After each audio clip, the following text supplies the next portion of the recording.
Are you one of those who believes that it was in fact the Bilderberg group who came up with the very idea of the European Union and a single currency? I mean, the entire idea of European Union actually goes back before the Second World War. And the idea was, back in 1954, when Bilderberg was created, which was literally the European North American Alliance, aristocracy of purpose, as they like to call themselves, it was simply a way to deal with the challenge of the Soviet Union as the obvious enemy. In other words, they will not have the control of the world economy until both China and Russia are subjugated one way or another. Needless to say, these two nations, these two great nations, do not form part of Bilderberg, because Bilderberg is your old NATO alliance, and they're certainly doing their utmost, to destroy economically, militarily, spiritually, intellectually, both Russia and China. It's more difficult to do it in China, especially with a very controlled regime in power. It's much easier to do it in Russia, although they certainly haven't been successful lately. Do you think the Bilderbergers accept that we might be witnessing the demise of the euro? Well, they certainly are not willing to accept it. And again, as I said, there are huge political will and huge political forces working within Europe to make sure that euro stays strong. And there's a lot of concern, obviously, that euro is losing so much ground against the dollar. Tell me a bit more about the Bilderbergs' relationship with Russia. Well, it's a hate-hate relationship in a sense. There's just simply a lot of mistrust. In China, you have a dictatorship, a communist dictatorship. In Russia, you have a semblance of democracy, so it's much easier to infiltrate certain organizations. As a matter of fact, in the 1990s, in the operation which then was called Barbarossa II, they used the NGOs, the American Aid, the International Monetary Fund, the George Soros Open Societies, to try to actually, infiltrate and destroy Russian society from within. Putin has proven to be a very apt negotiator, and he has out-negotiated both the Americans and Europeans. But again, what we're seeing right now, especially in geopolitical terms, is they're still at it. This new operation called Barbarossa III. The United States government is building 13 secret bases in Afghanistan as a forward push towards the eventual war against Russia, because that war is simply unavoidable. We're in the end game. The world financial system, is self-destructing as we're seeing it right now. So there's simply not enough time to reach any kind of, diplomatic solution, or to try to cajole the Russians into joining, becoming part of One World Company Limited, because both the Russians and Chinese, simply very different people physically, as far as the Chinese are concerned, and mentally, intellectually, culturally, and historically than anything, related to Europe or the United States. These are huge claims that you're making, 13 secret bases, bigger than the world's ever known, in Afghanistan. Where does your information come from? Well, actually, the Russian government is one of my key sources in this particular respect, but there's actually been a series of, fabulous books written on the subject. One of them is Full Spectrum Dominance by William Englund, who Russia Today has interviewed many times, is one of the experts in the world of finance and also geopolitics, and he has amply documented these bases in his book Full Spectrum Dominance. Are you a conspiracy theorist? I know you can refer to me as a coincidence theorist if you want, but certainly not a conspiracy theorist, because I don't look like a conspiracy theorist. I don't think I talk like one. I don't smell like one, and certainly I know my history, which is one of the reasons why I was invited 3 days ago to speak at the European Parliament. I don't know too many conspiracy theorists, who get set foot, in the European Parliament, the mecca of bureaucratic control of Europe. What was the objective of your meeting at the European Parliament? The title of the speech was Bilderberg Towards One World Company Limited.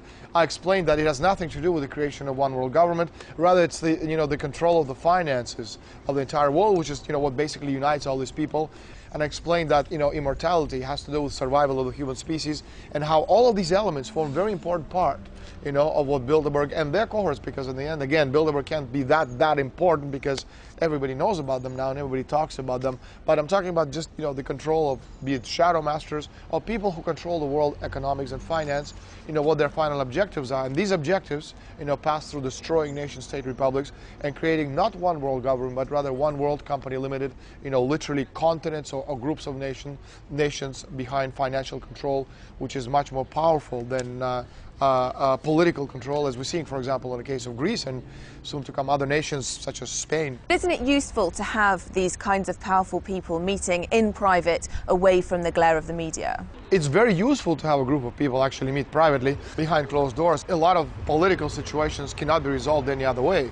However, when you understand, again, historically what these people are trying to do, when you understand, exactly where they're coming from and where they're going as far as the One World Company Limited, you ask yourself, do I want to be part not only of this particular way of understanding the world, because again it's a very small group of people controlling the interests of the rest of humanity, but again it's simply understanding that what they're doing, not that it's right or wrong, because there is no right or wrong in politics, it goes against the interests of 6.7 billion people on the planet. How does the mechanism work? How quickly will what's decided at the Bilderberg meeting this year filter down and become part of the fabric of mainstream society as the European Union and the single currency has? Well, it takes a little bit of time. I know in the press it's a question of minutes or at most days, but I'll give you an example. Back in 1992, when Bilderbergers met in Evian in France, they discussed for the first time the idea of one world army, under the control of the United Nations.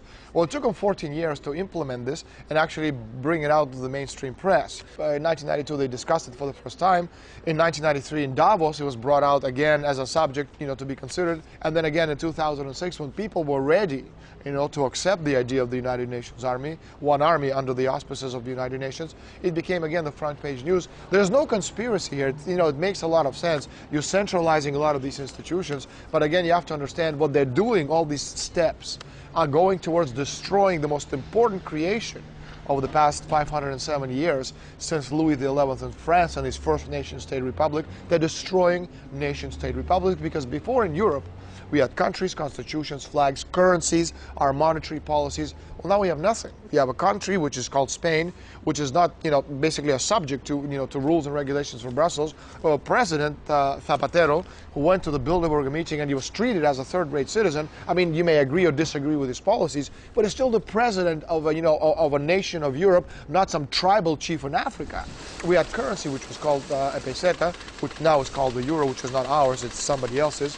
A flag is now Spanish, it's the European flag with little, golden stars, and the constitution is obviously secondary to European constitutions, especially in times of crisis, and you know how easily crisis can be orchestrated, especially when you want to bring in or push through certain laws. So we've lost the right to be a country, and most importantly, we've lost the right to feed our citizens and control our monetary policy. And no nation state that has an obligation under natural law and general welfare, historically, that cannot feed its citizens or control its monetary policy can be called a nation-state republic. And again, be it European army, be it United Nations army, these are just passes, towards the destruction of nation-state republics and the creation of this.